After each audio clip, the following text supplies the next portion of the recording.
Felipe vivait dans la rue, mais tout a changé le jour où il a trouvé sa propre photo dans le portefeuille d'un homme très riche. C'était un après-midi étouffant, le soleil brûlait l'asphalte, et Felipe, un garçon de seulement 11 ans, observait les gens et les voitures passer sans même remarquer son existence. Réveillé d'une sieste dans son abri improvisé en carton, il ressentait chaque muscle endolori, résultat d'une nuit mal dormie. En regardant son pot de mendicité, un sentiment de découragement l'envahit. Presque aucune pièce, ce qui signifiait peu ou pas de nourriture pour le dîner. Habitué à avoir peu, le garçon luttait tout de même pour accepter cette dure réalité. À un moment donné, Felipe aperçut une vieille dame, visiblement épuisée par le poids des sacs qu'elle portait. Il se leva rapidement pour lui offrir son aide, espérant qu'elle lui donnerait quelque chose en retour. Reconnaissante, la dame accepta son geste de gentillesse, mais, remarquant qu'elle n'avait elle-même pas beaucoup, Felipe refusa l'argent qu'elle lui proposait. Malgré la faim et le besoin, le garçon montrait toujours un cœur noble et plein d'empathie. En retournant à son coin de trottoir, Felipe vit une famille sortir d'un restaurant. L'odeur de la nourriture fit grogner son estomac, et il demanda timidement un peu des restes. Cependant, il fut complètement ignoré, et la famille continua son chemin, laissant le garçon seul et encore plus triste. Mince, avec des cheveux et des yeux bruns ternis par le temps, Felipe savait bien ce que cela signifiait d'être laissé pour compte. Depuis son plus jeune âge, il survivait dans les rues de la ville, affrontant des défis comme la faim, la soif, le froid et le mépris constant de ceux qu'il croisait. Felipe avait été recueilli bébé par un groupe de sans-abri qu'il avait trouvé abandonné. Il l'avait élevé comme une grande famille improvisée, lui apprenant à survivre et à garder la bonté, même face aux difficultés. Ils vivaient ensemble dans des tentes, et parmi les nombreux enseignements que Felipe avait assimilés, il y avait l'honnêteté et la générosité. Il ne trompait jamais personne, même quand la faim devenait insupportable. Il était connu de tous comme un garçon joyeux, toujours prêt à aider ceux qui l'avaient accueilli comme leurs parents. Cependant, une nuit tragique allait bouleverser la vie de Felipe et de son groupe à jamais. Ils dormaient tous après une journée difficile, lorsqu'ils furent réveillés par des bruits alarmants.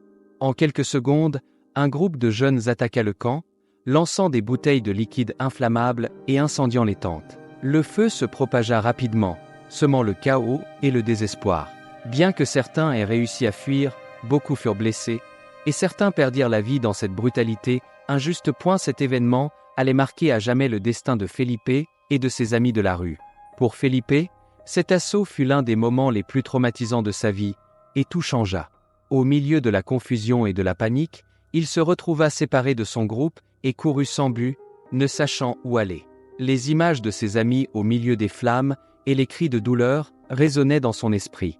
À partir de ce jour, Felipe dut apprendre à survivre seul, sans la protection qu'il avait toujours eue. Il devenait de plus en plus isolé et vulnérable chaque jour, luttant contre les difficultés de la vie dans la rue sans le soutien de sa famille, d'amis. Malgré toutes les adversités auxquelles il faisait face, Felipe n'a jamais cessé de rêver à une vie meilleure. Il voulait étudier, avoir un foyer, une famille et des amis. Même s'il savait que ce serait une bataille difficile, il gardait l'espoir qu'avec de la détermination, il pourrait atteindre ses objectifs. Son courage et sa force de volonté, malgré les circonstances, étaient une source d'inspiration pour tous ceux qui croisaient son chemin ce jour-là. Par une chaleur étouffante, presque à midi, Felipe errait dans les rues, affamé et assoiffé, couvert seulement par un morceau de carton. La ville était agitée, et les gens se pressaient sans faire attention à lui. C'est alors qu'il remarqua un homme en costume, portant une mallette noire. Felipe l'observa un instant, pensant « Je veux être comme lui quand je serai grand. Avec une belle maison, de l'argent, je n'aurai plus jamais faim. » Ses rêveries furent interrompues lorsqu'il vit quelque chose tomber de la poche de l'homme. Felipe courut jusqu'à l'objet. Sur le sol brillait un portefeuille en cuir noir, avec un blason doré et les initiales J.A. gravées.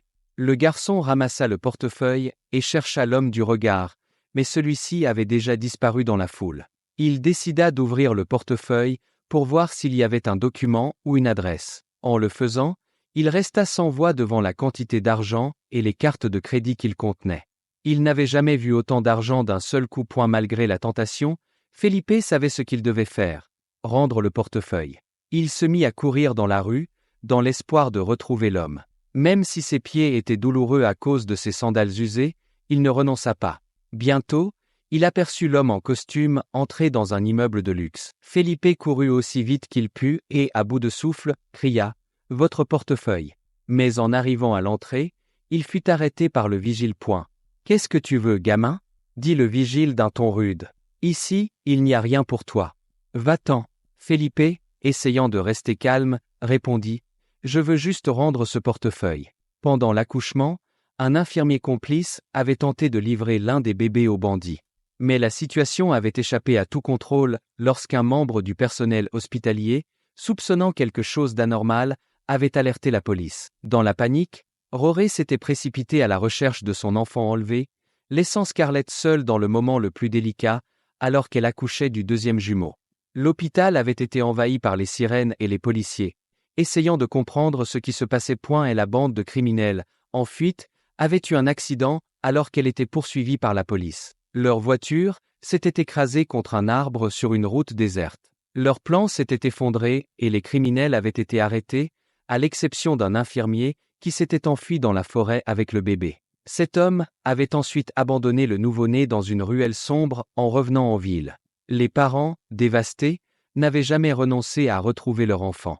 Ils avaient investi des sommes considérables dans des enquêtes et des recherches, mais les années étaient passées sans qu'ils n'aient la moindre nouvelle de leur fils. Le bébé, quant à lui, avait été recueilli par un groupe de sans-abri qu'il avait baptisé Felipe, le nom gravé sur son petit bracelet en or. Bien qu'ils aient dû vendre le bracelet pour survivre un certain temps, ils avaient pris soin de Felipe comme d'un véritable membre de leur famille. Rory et Scarlett n'avaient jamais su que le bébé qu'ils cherchaient désespérément vivait dans les rues. Les années avaient passé, et Rory, désormais accablé de tristesse, affrontait un nouvel anniversaire de Luis Enrique, sans son frère jumeau à ses côtés. Mais ce jour-là, quelque chose changea. Alors qu'il levait les yeux vers le ciel, les larmes coulant sur son visage, il remercia Dieu. « Merci, Seigneur. Merci de m'avoir ramené mon fils. » Rory expliqua toute l'histoire à Felipe, tandis que des larmes roulaient sur les joues du garçon, qui ressentait enfin qu'il avait trouvé une famille. Rory, furieux de la cruauté dont le vigile avait fait preuve envers son fils, le renvoya immédiatement et emmena Felipe chez lui.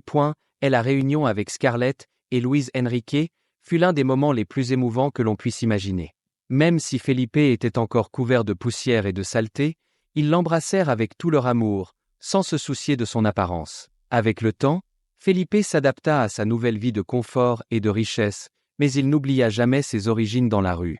Avec cette pensée en tête, il convainquit son père de créer une ONG pour aider les sans-abri, en leur offrant un abri, de la nourriture, des soins médicaux et psychologiques, ainsi que des opportunités d'emploi et d'éducation. L'organisation devint un succès, transformant la vie de nombreuses personnes. Felipe retrouva ses anciens amis de la rue et les invita à participer à l'ONG.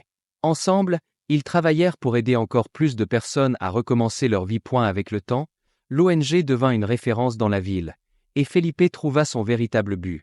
Il était profondément reconnaissant pour l'opportunité de redonner et de transformer la vie de tant de personnes, tout comme la sienne avait été changée. Il avait appris que la famille pouvait surgir dans les moments et les endroits les plus inattendus, et que l'amour et la dévotion pouvaient, en effet, changer le monde. Si cette histoire t'a ému, la prochaine vidéo qui apparaît sur ton écran te touchera certainement aussi. N'oublie pas de t'abonner à la chaîne, de laisser un like, et d'activer la cloche pour suivre tout notre contenu. Quand le vigile vit les initiales, il prit le portefeuille, l'ouvrit et éclata de rire en voyant l'argent. « Aujourd'hui est mon jour de chance. Non, rends-le. Cet argent n'est pas à toi, » protesta Felipe, essayant de récupérer le portefeuille. Mais le vigile le repoussa violemment, et le garçon tomba par terre, les larmes coulant sur ses joues. « Dégage, morveux !» se moqua le vigile en jetant le portefeuille vide aux pieds de Felipe. Humilié, il ramassa le portefeuille et s'enfuit en courant, le cœur serré. Il s'assit dans un parc en face de l'immeuble, pieds nus et affamé, mais déterminé à attendre l'homme en costume. Pendant ce temps, Rory Almeida, le propriétaire du portefeuille, était dans son bureau au sommet de l'immeuble, pensif. Rory était un homme d'affaires prospère, PDG de la plus grande entreprise technologique de la ville. Malgré toute sa richesse, ce jour-là, il se sentait mélancolique. C'était l'anniversaire de son fils, Luis Enrique, et comme chaque année, Rory tentait de cacher sa tristesse. Rory reçut un appel de son détective privé, José Leoncio, qui l'informait qu'une fois de plus, il n'y avait aucune nouvelle piste concernant son fils aîné, qui avait été kidnappé alors qu'il n'était encore qu'un bébé. Cela faisait déjà 11 ans que l'enfant avait disparu, et autant Rory que sa femme, Scarlett, souffraient profondément de cette perte. Même avec le temps qui passait, la douleur semblait s'intensifier chaque année, surtout lors des dates importantes. Rory regarda la photo de Luis Enrique sur son bureau. Et bien qu'il se sentît reconnaissant d'avoir ce garçon à ses côtés, une sensation de vide le consumait à l'idée de la vie qu'il aurait pu mener si son autre fils, disparu depuis si longtemps, était encore avec eux. Avec l'âme lourdement chargée de chagrin, Rory murmura doucement. « Oh mon Dieu, où peut-il bien être? Est-ce que je retrouverai un jour mon garçon ?» La douleur qui le consumait était immense, mais il savait qu'il ne pouvait pas laisser cette tristesse transparaître devant Louise, son plus jeune fils. Il se ressaisit, prit ses affaires, et décida d'aller acheter un cadeau pour l'anniversaire de Louise. Il descendit par l'ascenseur, salua les employés, et comme d'habitude, fit ses adieux aux vigiles. Cependant, quelque chose d'extraordinaire allait se produire ce jour-là. Pendant ce temps, Felipe, assis sous un soleil de plomb et affamé, observait les familles autour de lui. Il voyait des pères et leurs enfants rire, manger des glaces et discuter, et il ne pouvait s'empêcher d'imaginer ce que ce serait d'avoir une vie comme celle-là.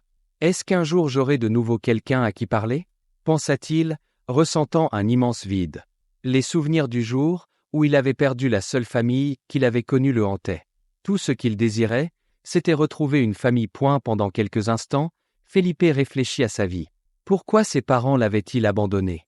Pourquoi était-il destiné à vivre dans la rue, à lutter chaque jour pour survivre? Mais soudain, son attention fut détournée lorsqu'il aperçut l'homme en costume sortir à nouveau du bâtiment. Sans hésiter, Felipe se leva rapidement et courut après lui, criant « Monsieur! Monsieur !» Mais, au milieu de l'agitation de la ville, Rory ne l'entendit pas. Felipe accéléra le pas, courant avec toute l'énergie qui lui restait. Cependant, dans son effort pour le rattraper, il laissa tomber le portefeuille, et les papiers à l'intérieur se dispersèrent dans la rue. Il se pencha pour tout ramasser, et c'est à ce moment-là que quelque chose d'inexplicable se produisit. Parmi les documents, il trouva une photo qui le laissa paralysé. Il la saisit rapidement, et, en y regardant de plus près, son cœur se mit à battre à toute allure. C'était une photo de lui-même, mais différente. Comment est-ce possible? Pensa Felipe, complètement déconcerté. L'image montrait un garçon qui lui ressemblait, mais bien habillé, souriant, avec un éclat de santé dans les yeux, et sans les marques de la vie dure qu'il connaissait. Non, ce n'est pas possible. C'est moi, pensa-t-il, incrédule. Felipe n'arrivait pas à comprendre comment une photo de lui, si bien soignée, se trouvait dans le portefeuille d'un homme si riche. Alors que Felipe tentait de comprendre ce qui se passait. Rory, qui avait déjà remarqué l'absence de son portefeuille, fit demi-tour et revint sur ses pas pour le chercher. Lorsqu'il aperçut le garçon dans la rue, tenant son portefeuille dans une main et la photo dans l'autre, quelque chose en lui s'arrêta net. Le choc fut instantané. Il s'avança lentement vers Felipe, sans quitter des yeux l'enfant qui tenait l'image de Luis Enrique, son fils disparu depuis tant d'années. Rory s'approcha prudemment et prit la photo des mains de Felipe, alternant son regard entre l'image et le garçon qui se trouvait devant lui. Une vague d'émotion déferla sur lui, remplissant ses yeux de larmes. La douleur accumulée pendant tant d'années se transforma en un mélange d'incrédulité et de bonheur. Là, devant lui, se tenait son fils. Le fils qu'il croyait perdu depuis si longtemps, que lui et Scarlett avaient cherché sans relâche. Le cœur débordant d'émotion, Rory tomba à genoux devant Felipe, laissant tomber toutes ses affaires par terre. Il étreignit le garçon avec force, pleurant de soulagement, de joie et de gratitude. Felipe, toujours confus, se retrouva enveloppé dans cet embrassement inattendu. Le destin les avait enfin réunis. Mon Dieu, je t'ai retrouvé. Mon fils, je t'ai enfin retrouvé. Répétait Rory en passant tendrement sa main dans les cheveux sales de Felipe. Le garçon, ne sachant pas comment réagir, ressentit une chaleur réconfortante dans sa poitrine. Il resta silencieux, le cœur et l'esprit emplis de milliers de questions, mais sans savoir par où commencer. L'histoire de Rory et Scarlett avait été marquée par le bonheur, jusqu'au jour de la naissance de leurs jumeaux. Ils attendaient avec impatience l'arrivée de Luis Enrique et Felipe, tout était prêt pour les accueillir. Scarlett avait même commandé des petits bracelets en or, avec les noms des bébés gravés dessus pour éviter toute confusion. Mais en raison de la grande fortune de la famille, une bande de criminels avait planifié de kidnapper les deux bébés dans l'espoir d'obtenir une rançon colossale. Cependant, Quelque chose avait mal tourné.